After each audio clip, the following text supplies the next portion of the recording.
Murakoze nyakubahwa Perezida wa Repubulika, nitwayo Divin nkorera RBA.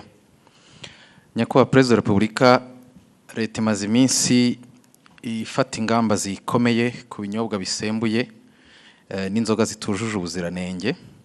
Zimwe mu nganda zarafunzwe, ibicuruzwa bimwe biramenwa, ndetse ba nyiri inganda abazikoreraga n'abakozi ba leta bakurikiranyweho kugira uruhare muri iki kibazo.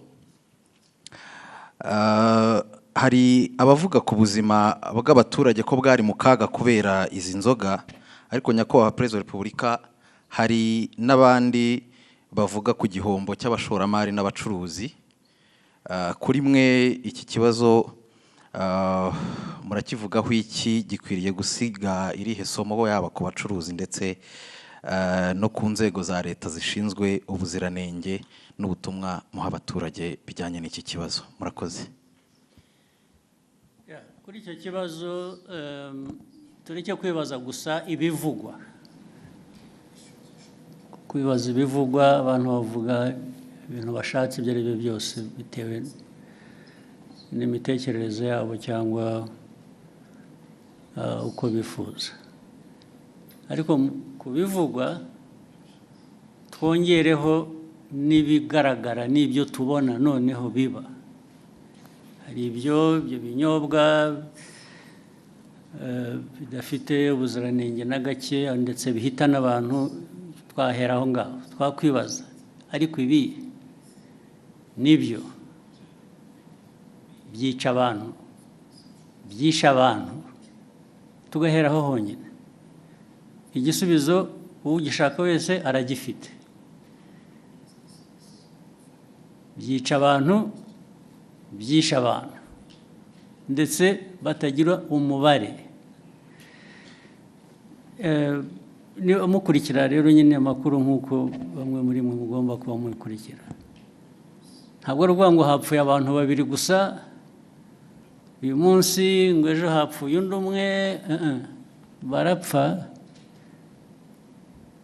ari 20, 30, 50. Hari ubwo hapfuye abagera ari hafi kugera mu 100.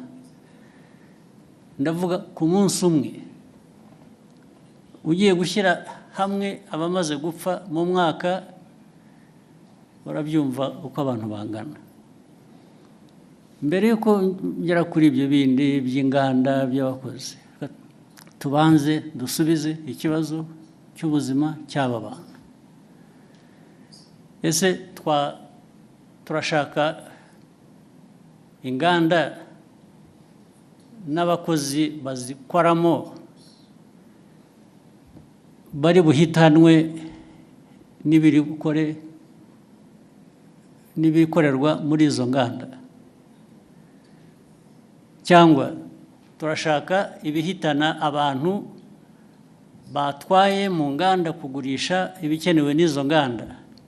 Ukajya muri izo nganda ugatwara ibyo inganda zikoresha, warangiza wataha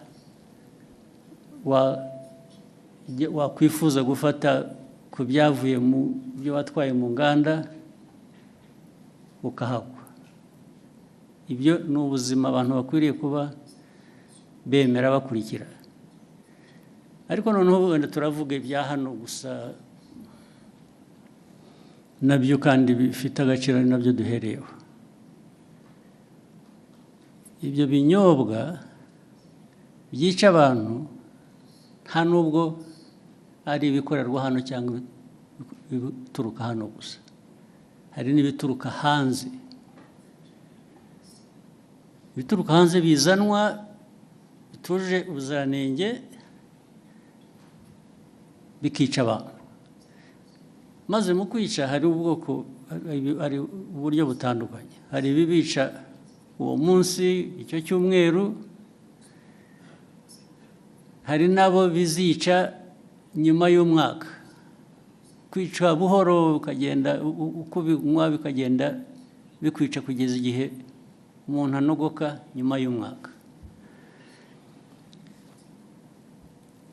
Ibyo rero ntabwo ndumva neza umuntu waba bishyigikiye ngo atekereze inganda, atekereze abantu bakora muri izo nganda,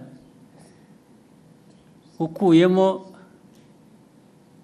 abo byica umunsi ku wundi nk'uko bizwi, nk'uko mubibona.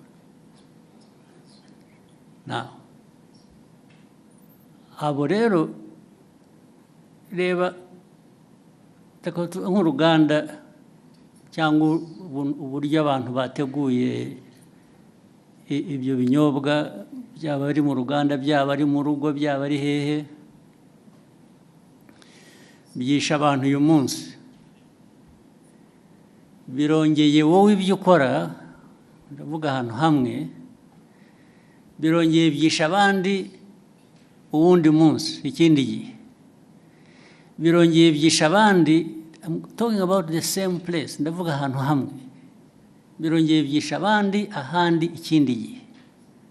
Ubu ukavuga ngo urakora ikize, ariko noneho usibye wowe ubikora bikica abantu, iki gihugu kiyoborwa gite? Igihugu cyareka abantu bagapfa gusa kikarebera cyo kiba ari igihugu ki? Ni igihugu gifite imibereho imeze ite? Ni nayo mpamvu bariya bashinzwe imirimo itandukanye ireba ibi by'ubuziranenge, uvuga bakurikiranwaho, babazwa ibyo babazwa, nicyo bagiriyeho. Izo nzego zigiriyeho kureba ngo ibikorwa ibyo ari byo byose ntabwo byica abantu, ahubwo ni ibifasha ubuzima bw'abantu gutera imbere. Bamwe muri aba rero ndibwira ko babifitemo uruhare, ndetse bashobora kuba bafite n'uruhare muri izo nganda, cyangwa se abafite izo nganda babahuma amaso bakareka ibintu byabo bigahita bikajya kwica abantu. Ibyo niko ntekereza, ariko noneho bazabyisubiririza igihe bakurikiranweho ibyo ngibyo, nibo bazabisubiza, nta wundi wabibasubiriza. Si ibyo gusa, n'ibindi tumaze iminsi tuvuga, niba mubikurikira, ibi biyobyabwenge abantu, hari iby'ibinyobwa, hari ibindi by'ibiyobyabwenge abantu bahinduye, mwaragiye murabiririmba, mubyita amazina y'igitangaza, mugira mute, birica abantu, birica abana, birica abantu batoya. Iki gihugu n'abakuru hari ababirimo, ndetse birica abantu. Igihugu cyaberaho kugira ngo kirebere abantu bapfa, abantu bacyo bapfa. Ntuvuga ngo hatazagira ubaza bakwiriye kubaza impamvu abantu bapfa, ntabwo ari ukubaza impamvu ibyica abantu bicibwa. Kuri iyo ntambara rero, abanyumva cyangwa n'ababirimo bo babyiteguye, ntabwo abo turaza guhangana nabo nyine. Ibintu baraza kujya ku murongo uko bikwiye, abantu bazi icyo bisaba, baragishoboye, ariko ibyo kujya kuzana imico n'imikorere yica abantu aho bayivana birabareba aho ngaho handi, niba barabyemeye. Ibyo ntabwo bindeba, ntabwo aho handi handeba. Jye n'umuyobozi w'iki gihugu ndareba iby'iki gihugu n'abanyarwanda, no gukorana nabo kugira ngo bashobore kumenya ibibafitiye inyungu n'ibitabafitiye inyungu. Ushaka rero kurenga amategeko cyangwa gukora we kubera ko agomba gukora uko yifuza, ibyo ari byo byose aba ari byo bishyirwa imbere, abo ngabo bazahangana n'ababishinzwe kubishyira mu buryo. Hari ikintu nabonye mu byo nsoma n'iki kugira ngo bijyanye n'ibyo abantu bibaza, ariko se uko bikorwa, kunenga uko bikorwa, uko bishyirwa, ndavuga uko bikurikiranwa, uko abantu bafatwa, uko bagira bate, ko bagenzwa bishobora kuba birimo ikibazo uko abantu bavuga ibyo mbona. Ibyo niba ari ikibazo, ni ikibazo gitoya ugereranije n'ikibazo kiriho gishaka gukemurwa, ariko nacyo ni ikibazo gishobora gukemuka. Inzego zibishinzwe baba bakora ibintu bitari byo, bakwiye kubihindura, ariko ntabwo byavana abantu ku ntego yo guhangana n'icyo kibi abantu bagomba guhangana nacyo. Ibyo kujya abifuza ko abantu babirwanya ariko babivuga neza, bogeza babirimo, icyo ni ikindi kibazo cyoroshye gukemura.